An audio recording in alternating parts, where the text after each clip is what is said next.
नमस्कार, स्वागत आहे तुमचं माझ्या आणखीन एका कुकिंग ब्लॉगमध्ये। आज मी गुढीपाडवा विशेष तेलकट न होणारी अशी पुरी आणि त्यानंतर शाही राजभोग श्रीखंड, तुम्ही याला ड्रायफ्रूट श्रीखंड म्हटलं तरी चालेल, पण मी याला शाही राजभोग श्रीखंड म्हणते आहे। तर आपण हे आज दोन्हीही पदार्थ करणार आहोत। चला आता बनवायला सुरुवात करूया। गुढीपाडवा विशेष मी आज इथे राजभोग श्रीखंड आणि पुरी करणार आहे। तर राजभोग श्रीखंडासाठी लागणारे साहित्य बघून घ्या। मी इथे 1 कप चक्का घेतला आहे, त्यानंतर 1 कप मी इथे साखर घेतली आहे। याची आपल्याला पिठी साखर करून घ्यायची आहे। राजभोग श्रीखंड आहे तर त्यासाठी मी इथे ड्रायफ्रूट्स घेतले, त्याच्यामध्ये बदाम, काजू आणि पिस्ता घेतला आहे। त्यानंतर मी 2 चमचे कोमट दुधामध्ये केसर टाकून ठेवलं होतं, छान केशरी कलर आला आहे। मी इथे अर्धा किलो दही आणलं होतं, काल रात्री मी हे कपड्यामध्ये बांधून त्यातलं पूर्ण पाणी निथळून घेतलं आहे। आता अजिबात याच्यामध्ये पाणी नाही आहे, तुम्ही विकतचा चक्का वापरला तरीही चालेल। जर तुम्ही लगेचच्या लगेच करणार असाल तर 1 तास तुम्ही हे कपड्यामध्ये बांधून लगेच केलं तरीही चालेल, पण मी हे काल रात्री कपड्यामध्ये बांधून फ्रीजमध्ये ठेवलं होतं, कारण का उन्हाळा आहे, चक्का आंबट होईल म्हणून मी हे फ्रीजमध्ये ठेवलं। आता ह्यातलं पूर्ण पाणी मी निथळून घेतलं आहे। सगळ्यात आधी आपण इथे पिठी साखर करून घेऊया।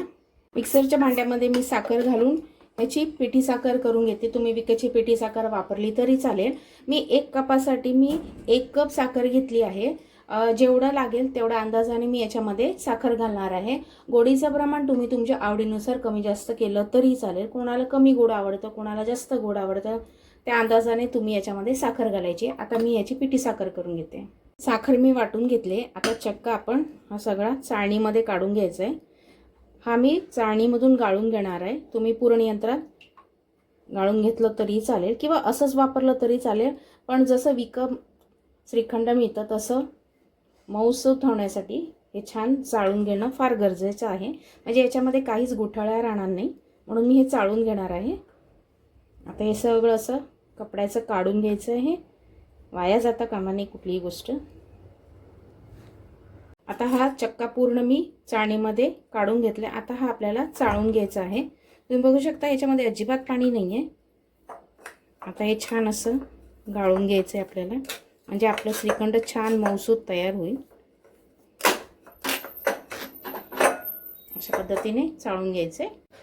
चक्का पूर्ण चाळणीमधून छान मऊसूत झाला आहे, चाळून घेतला आहे, बघू शकता छान मऊसूत झालाय।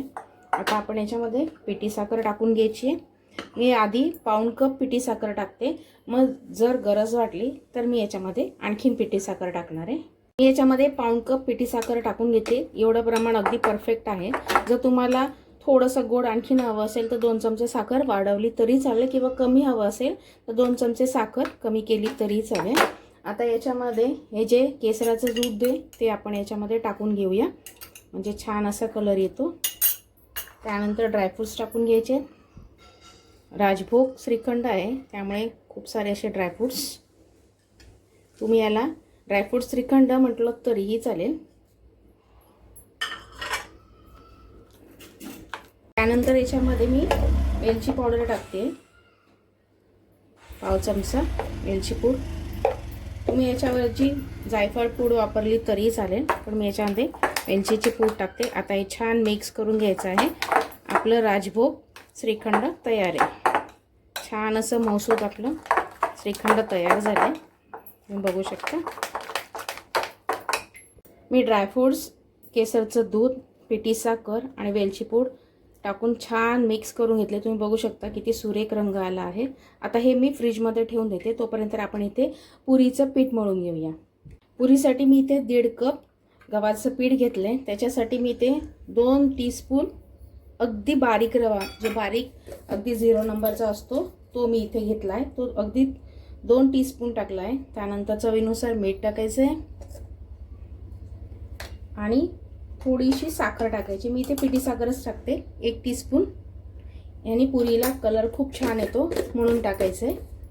आता हे पहिले सगळं मिक्स करून घ्यायचं आहे आणि अगदी थोडं थोडं पाणी घालून घट्टसर असा गोळा मळून घ्यायचा आहे, पातळ नाही आणि अगदीही घट्ट नाही, म्हणजे जेणेकरून आपल्याला पुरी लाटताना तेल किंवा पीठ लावायची गरज पडणार नाही, इतपतच आपल्याला हे घट्टसर मळून घ्यायचं आहे।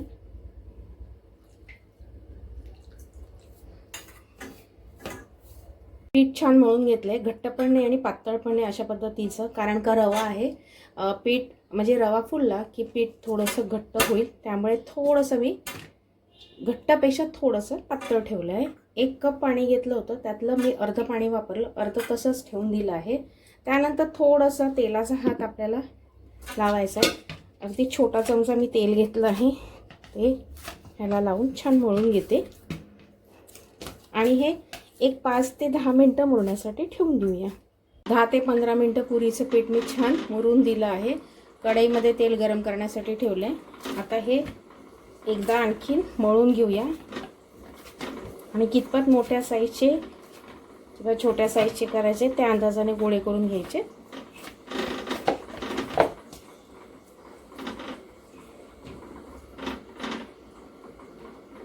गोळे सगळे करून घेतले. एवढ्या प्रमाणामध्ये 19 ते 20 पुऱ्या तयार होतील. आता हे लाटून घ्यायचे आपल्याला.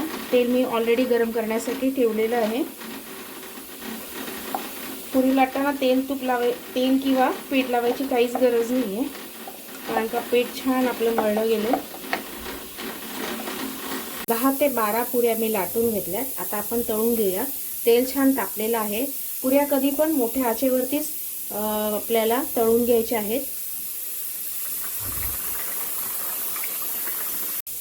पुरी छान फुलली गेली आहे, बघू शकता.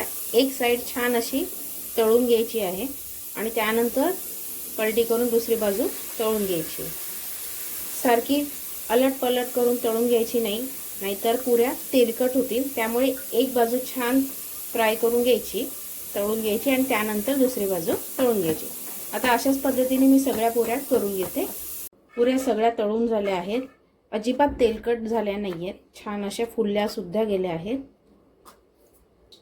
मस्त असे पुरी आणि श्रीखंड बनवून तयार आहे. राजभोग श्रीखंड बनवून तयार आहे. याच्यावरती थोडंसं असं केसरचं दूध टाकते, दिसायला खूप छान दिसतं म्हणून. वरतून थोडेसे ड्रायफ्रूट्स टाकून घ्या. हे पूर्णतः ऑप्शनल आहे, नाही टाकलं तरी चालेल, कारण का ऑलरेडी आपण याच्यामध्ये खूप सारे ड्रायफ्रूट्स टाकलेत. मी थोडेसे पिस्ता टाकते आणि थोडेसे बदाम टाकते. थोड्याशा गुलाबाच्या पाकळ्या सुद्धा टाकते. राजभोग श्रीखंड आहे त्यामुळे दिसायला छान दिसतं म्हणून टाकते. हे सुद्धा पूर्ण ऑप्शनल आहे. तुम्ही बघू शकता मस्त असं राजभोग श्रीखंड आणि मस्त अशा पुऱ्या, अजिबात तेलकट न होणाऱ्या आणि छान फुगलेल्या अशा पुऱ्या बनवून तयार आहेत. मस्त अशी फुगलेली पुरी आणि राजभोग श्रीखंड बनवून तयार आहे. तुम्ही बघू शकता किती सुरेख दिसत आहे. खायलाही खूप टेस्टी लागतं. तुम्ही या गुढीपाडव्याला हे दोन्ही पदार्थ घरी नक्की ट्राय करा आणि कसे झाले मला कमेंट बॉक्समध्ये नक्की सांगा. जर तुम्हाला माझे कुकिंग ब्लॉग आवडत असतील तर लाईक नक्की करा. पुन्हा भेटूया अशा छानशा कुकिंग ब्लॉग बरोबर. तोपर्यंत धन्यवाद आणि सगळ्यांना येणाऱ्या गुढीपाडव्याच्या आणि मराठी नवीन वर्षाच्या खूप खूप शुभेच्छा.